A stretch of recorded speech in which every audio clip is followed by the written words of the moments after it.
Vamos lá. Educação de Axé, vídeo 2. Eu toquei numa questão que eu acho que é um pouco incômoda e um pouco difícil de ser compreendida, e deixa eu tentar explanar melhor isso daí, que é a questão da cor da pele. Sim, o candomblé, como eu disse, é uma religião que cultua deuses pretos, é uma religião que foi religião de resistência e tudo mais, que, desculpem, que manteve a identidade, né, cultural do preto, que preservou a identidade cultural do preto que foi escravizado. Só que ele foi escravizado dentro de uma senzala e ele já veio de lá, das regiões, os primeiros pretos que chegaram aqui, escravizados, trazidos daquela forma, enfim, horrorosa e tudo mais, hedionda, né? Pelo branco daquela época, enfim, que não está muito diferente da cabeça do branco de hoje em dia, não. Eu acho que a nossa sociedade continua muito racista e tal, e eu até entendo muito bem, eu entendo perfeitamente a pauta do movimento preto. Agora, deve-se separar um pouco essa questão da religião em si, tá certo? Porque assim como eles defendem, como o movimento preto defende que o preto que está na religião do opressor, né, o preto que está enfim, nas igrejas, sejam católicas ou evangélicas, ele sofre preconceito na sociedade, ele sofre discriminação na sociedade pela cor da pele dele. A gente também tem que entender que o candomblé é uma religião, né? E ela mesmo não nasceu ali na senzala de uma maneira tão pura assim. Ela se misturou com a religião dos índios, ela se misturou com o cristianismo, desde ali mesmo. O próprio panteão já é uma ideia que não existia na origem e que existiu aqui. Quer dizer, o candomblé ele tem uma estrutura afro-brasileira. Você não vai encontrar essa religião, não só o candomblé, o batuque, a jurema, enfim, o Xangô, né, isso, quer dizer, o Molocô, essas expressões de religiões de matriz africanas, elas nasceram num contexto já de miscigenação, tá certo? Já com influência de outras etnias, tá ok? Mas, independente disso, é realmente a religião de resistência que conseguiu preservar a cultura do preto. Ela é uma religião legitimamente preta, sim, não resta dúvida. Mas não só, compreende? Essa é a questão. Mesmo o candomblé da Bahia, ele traz essa miscigenação também. Você tem que analisar que você não tem só aquele modelo hegemônico do Queto e do Jeje, certo? Você tem aí o candomblé de origem banto, que sempre teve muito influenciado pelas outras religiões, até porque esse escravo branco, esse preto escravo branco, olha que besteira que eu falei, esse escravo preto que chegou aqui no início, banto, né, de origem banto, ele já chegou, por exemplo, os do Congo já chegaram de um Congo que estava cristianizado, então já falavam até português alguns deles. E, enfim, quer dizer, ele já teve contato com essa religião. E se você hoje voltar para lá, você vai ver que foi aniquilado completamente até pelo próprio branco, até pela própria, enfim, pela própria dominação da cultura islâmica, da cultura, enfim, cristã, dentro desses países de onde esses ancestrais vieram, tá certo? Então não dá, quando a gente fala em lugar de fala, eu até entendo perfeitamente, mas não dá para trazer isso para dentro da religião por causa disso, tá? E vamos combinar uma coisa também, olha só, se você não quer beijar a mão do branco, né, do cara que tem a pele branca, tudo bem, porque você acha que a religião é de pretos, e, portanto, você tem mais legitimidade dentro da religião do que ele, você já está corrompendo a religião. Sinto muito, você já tá querendo corromper um dos princípios básicos, o pilar principal dessa religião, que é a ancestralidade. Essa pessoa ela foi iniciada, essa pessoa ela foi raspada, ela foi iniciada para um orixá, ela nasceu para a religião, ela nasceu para o orixá, pronto, ela é legítima ali dentro, sabe? E se você não respeitar o tempo de santo dela e achar que simplesmente porque você tem a pele mais escura, você tem maior legitimidade dentro dessa religião e você é superior a ela, você já corrompeu a religião em si. Então, qual é o sentido de você enaltecer uma religião e querer um lugar, reivindicar um lugar dentro dela, quando na realidade você não respeita o pilar principal dela, que é a ancestralidade? Percebeu? Então, eu tinha que falar isso. Desculpem, eu precisava falar isso. Ainda que seja muito polêmico isso daí, eu preciso falar isso. Porque é preciso separar as pautas, né? E eu não quero tirar, amarrar o preto lá dentro, que está lá dentro da igreja, chegar dentro da igreja evangélica e discutir com o... Até já aconteceu de eu questionar o pastor preto, que está ali demonizando os orixás, que está ali dentro, enfim, dizendo que o povo africano foi amaldiçoado pela lei de Cã, sei lá o quê. Não, eu sei exatamente, porque eu li a Bíblia muitas vezes, eu entendo de teologia o suficiente para discutir teologia com esse pastor, principalmente. Porque ele realmente não entende, ele só está repetindo um blá blá blá que ele aprendeu no curso de teologia que eles dão ali, que é muito superficial e muito focado, né, para aquilo que eles acreditam. Bom, mas eu não faço isso, eu não tento tirar esse cara e discutir com esse cara e dizer para ele que ele não tem legitimidade ali, e não vejo nenhum branco fazendo isso. E o cara está ali aceitando aquilo tudo, quer dizer, está ali aceitando até que o povo dele é amaldiçoado, que a cor da pele dele, né, que a origem da etnia dele, era amaldiçoada. Olha que coisa horrível, né? E, no entanto, eu não fico ali pregando contra isso, percebe? Mas eu acho que, enfim, o movimento preto deveria fazer esse processo de resgate, ou que pelo menos deveria ensinar, né, que a demonização é um absurdo, enfim, ensinar um pouco da etnia da pessoa, da história da etnia da pessoa, porque isso não é ensinado na escola, certo? É um assunto muito complicado, é um assunto muito polêmico, mas não faça isso não confunda as pautas, não desrespeite uma pessoa que é mais velha no santo do que você pelo simples fato dela ser branca.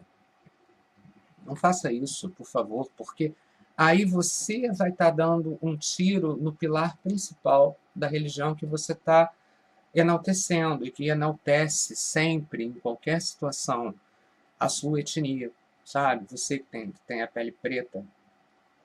Eu entendo perfeitamente que se faça essa confusão, mas é uma confusão, sabe? E não caia nesse erro, não atire contra si mesmo, percebeu? Porque se você está dentro da religião, você tem que respeitar esse princípio. Que sem esse princípio a religião acaba. Percebeu? É tão importante a questão da ancestralidade efetivamente comprovada a partir do nascimento para o orixá, assim como a sacralização do alimento de origem animal. Tá ok? Sem isso, sem essas duas coisas, o candomblé efetivamente acaba. Então, o que a gente tem que entender, o que eu queria falar nesse vídeo, particularmente, sobre educação de axé, é que o tempo de santo realmente é importante. O tempo em que você... É o que define tudo, certo? É o que define tudo, porque isso representa a ancestralidade. Você respeitar o seu mais velho, o mais novo respeitar o mais velho, tomar a bênção primeiro, etc e tal, está representando exatamente o principal pilar da religião, que é a ancestralidade, o respeito ao momento em que você nasce para o orixá. E não se deve confundir isso com colorismo, ok? Isso tem que ficar bem claro. É isso aí. Sei que é difícil falar nisso, mas a gente tem que falar, sabe? Porque senão a gente vai dar tiro no pé aí. Então, quer dizer, se você não está respeitando isso, se você não está respeitando um branco que é mais velho do que você, na tua religião, você está atacando exatamente tudo que a sua religião prega. E aí fica complicado, né? Há que se entender que é uma ancestralidade espiritual, né? Então é isso. Não vamos também declarar guerra, não é isso. Não é declarar guerra contra o preto que está dentro da Igreja Católica, ou contra o preto que está dentro do templo budista, messiânico, etc. Então, não, ele tem todo o direito direito como cidadão, né, de liberdade religiosa, liberdade de credo. Agora, ensinar a essa pessoa a ter orgulho da própria pele é importantíssimo. E se isso passa necessariamente pelo candomblé, de certa forma, sim, é meio que impossível. Quer dizer, quando a Damares, lá, a estúpida da Damares, ela não quer que se ensine nada sobre a história da etnia preta dentro das escolas, porque vai tocar necessariamente no candomblé, é exatamente por isso. Porque eles querem empurrar essa questão para dentro do armário. Eles não querem que as pessoas entendam, porque quando você fala sobre isso, não tem como esse Cristo que eles tanto amam sair como bonzinho, né? Porque ele foi usado dentro desse jogo de interesses, né? da questão da escravidão, para trazer o preto para cá e para negar o preto até uma alma, não é isso? Então vamos entender direitinho o que são as pautas, correto? Porque senão a coisa vai ficar complicada. É isso aí. Eu não aceito isso. Eu não consigo aceitar isso. Eu fui criado dentro do candomblé, eu nasci no candomblé, eu, enfim, fui raspado, dei todas as minhas obrigações até 21. Estou aí com bastante tempo de santo, tempo considerável para aceitar que uma pessoa me venha com esse tipo de discurso, sabe? Qual é o lugar do branco no candomblé? O lugar do branco no candomblé é aquele que é dado para ele no momento em que ele nasce para o orixá. Pronto. Se ele nasceu para o orixá há 50 anos e deu todas as obrigações que ele tinha que dar, até 7 anos ele é um ebome e deve ser respeitado, certo? Se ele deu até 21, aí já são obrigações que dependem muito de cada casa, etc e tal. Mas ele deve ser respeitado, ponto, assim como o preto, assim como enfim, o, o índio, o indígena que de repente entrou para o candomblé, enfim, não tem isso, sabe? O asiático que entrou para o candomblé, enfim, não é isso que vai definir. É o que vai definir realmente, não é a pele dele, não é a etnia dele física que vai definir isso, e sim a ancestralidade que ele passa a representar no momento em que ele se inicia, né? No momento em que ele nasce para o orixá. O orixá é bastante acolhedor nesse sentido, certo? Se você disser que não acredita nisso, então larga a religião, porque se você não acredita no orixá, nessa grandeza do orixá, larga a religião, cara, porque você está professando a religião errada, né? E tenha você a pele que você tiver, não interessa a pele que você tem aí nessa hora. Se você não acredita nisso, sai fora da religião. Porque, acima de tudo, está a vontade do orixá, né? E se o orixá escolheu, o que você pode fazer? Né? Nada, você tem que aceitar. É isso aí. Ou você aceita, ou você sai fora da religião. Simples assim, sabe? Então é isso. São pautas muito, muito semelhantes. São pautas realmente, o candomblé realmente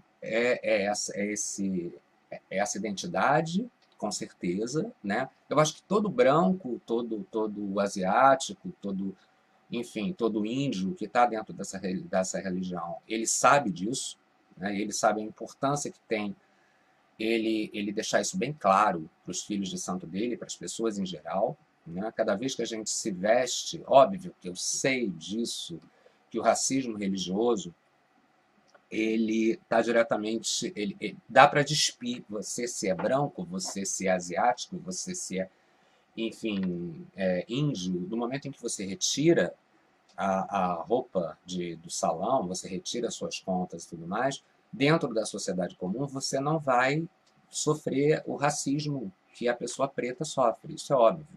Óbvio. Eu tenho consciência disso, né? Mas isso não retira o meu lugar dentro da religião. Você entende? Essa é a questão. Eu entendo perfeitamente racismo. Entendo mesmo e tenho uma opinião crítica a respeito. Eu nunca vou poder ter uma opinião de pele, porque não é a pele que eu visto, certo? Mas eu tenho essa clareza do que é isso. Eu venho de uma família multiétnica e eu tenho parentes que sofreram, tenho parentes que têm mais características e eu tenho menos, enfim, e sofreram na mesma. E fora isso, eu sou do candomblé desde que eu nasci, então, portanto, eu vi isso acontecer, né? Eu vi isso acontecer com os meus irmãos de fé, né? E por isso eu desenvolvi essa opinião crítica. Vamos separar as pautas, por favor, né? Não empurre a mão nos meus dentes. Eu não empurro a mão nos dentes de ninguém, honestamente. Eu nunca faço isso aqui para ninguém tomar bênção para mim, nunca.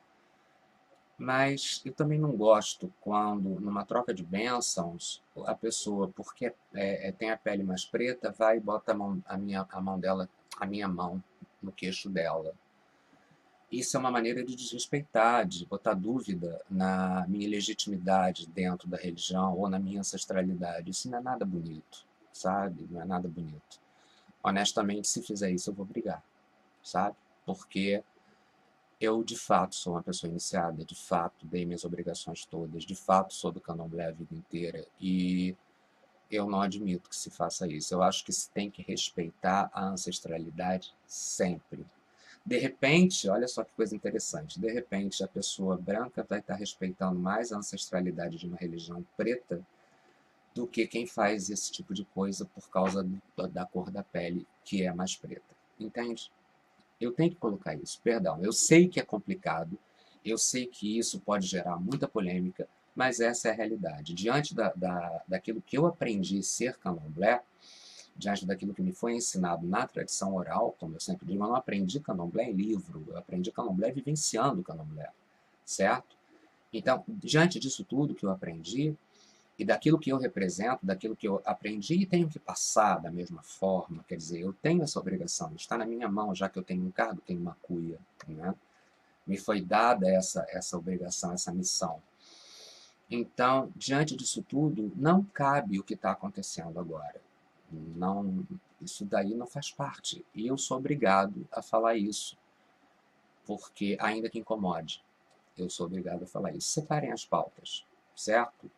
Também não tem que arrancar o cara de dentro da igreja, não, porque ele é preto. Ele tem todo o direito de professar a religião que ele quiser. Agora, informá-lo, né? Aquilo que a escola não dá, porque a escola é eurocentrada, branca e cristã, não vou dizer nem laica, porque nunca foi laica, certo? Porque se essa sociedade fosse laica, a escola reflete a sociedade. E essa sociedade efetivamente não é laica. Ela é feita para brancos, cristãos enfim, né? E homens, né? E heterossexuais. Então, não dá para dizer isso. Mas, enfim, a gente tem que tentar passar, de alguma forma, e eu estou fazendo isso olha, sempre, desde que eu entrei para a religião, que eu estou fazendo isso. Eu fazia isso com meu colega de escola, do momento em que eu ensinava ele, independente da cor de pele dele, o que era o candomblé, que eu explicava o que era o candomblé. Olha que legal, quer dizer, eu estava passando a história da etnia preta, né, que está representada pela religião dentro da minha escola, porque isso não era passado pelo professor, né? Eu fazia isso na faculdade, fazia isso em todos os lugares, faço isso em todas as horas, em todos os momentos em que eu me apresento como zelador de santo. Nesse momento começa uma discussão sempre, porque a pessoa tem curiosidade, né? E eu explico. E ali eu estou passando sempre, não porque eu sou historiador, mas porque eu sou do candomblé, efetivamente, eu estou passando um pouco da história que não é contada. Não é isso? É importante resgatar, se dar esse tipo de noção para as pessoas, esse tipo de ensinamento, porque infelizmente a sociedade não quer isso. A escola tradicional, e agora então, parece que vai ficar um pouco pior, não quer que o preto saiba, né, da história da etnia dele, que está um pouco além também do candomblé, tá? A gente tem que ver que eu acho que dentro do ensino nesse país devia se falar de história africana, mas falar realmente de história africana, não aquela coisa en passant, peneirada, né, e enfim, que se faz, mas falar efetivamente dos lugares de onde vieram os pretos que foram escravizados aqui e dos quais somos todos descendentes, mas efetivamente aquela pessoa que traz na pele, isso vai fazer imensa diferença. Quem traz na pele, certo? A marca, é isso? Precisa dessa informação para o enaltecimento, sabe? Isso vai fazer muito bem para essa pessoa, para essa pessoa aprender a levantar a cabeça e lutar pelo direito dela, né? Então, de repente, vejam, quem está falando aqui é um zelador de santo inequivocamente branco, ainda que tenha ancestrais, mas isso não está na pele, então eu não sofro racismo, ok? Eu dentro do Brasil não sofro racismo. Eu posso sofrer homofobia, enfim, eu posso sofrer racismo religioso, porque as pessoas aqui sabem, né? Enfim, que eu sou, particularmente aqui no meu bairro, até que não sofro tanto, mas já aconteceram episódios, certo? Mas eu sempre posso tirar o fio de conta, não é isso? Aí eu não estou sofrendo. Mas, de forma alguma, esse fio de conta no meu pescoço é apropriação cultural, certo? Porque eu tenho total legitimidade para usá-lo. Vamos entender isso e vamos parar de atingir o pilar principal da religião, que é a ancestralidade espiritual, correto? É isso. Então, esse segundo capítulo eu resolvi tratar só dessa questão, tá? É um vídeo rápido para tratar só dessa questão. Espero que tenha ficado claro. Quem quiser debater, vamos debater. Mas preste atenção, se não entendeu direito, ouve de novo, porque eu não estou em nenhum momento dizendo que não há legitimidade, não estou questionando, eu estou só explicando que o que reza no candomblé é uma ancestralidade espiritual, certo? E não exatamente a cor da pele, ainda que seja, obviamente, a religião de resistência que preservou a identidade do preto. E essa religião está diretamente ligada a qualquer nível de ensino dessa etnia. E é por isso que não querem que a gente ensine, né? Que a gente esteja na escola. Entendeu como é? É isso aí, gente. Esse capítulo fica só com isso, tá certo? E depois eu vou voltar a outros pontos da educação de axé, porque tem muita coisa para a gente falar. Não bota a minha mão no queixo, não. Aliás, não bota a mão de ninguém no queixo nem na testa. Isso é muito feio, certo? Você está questionando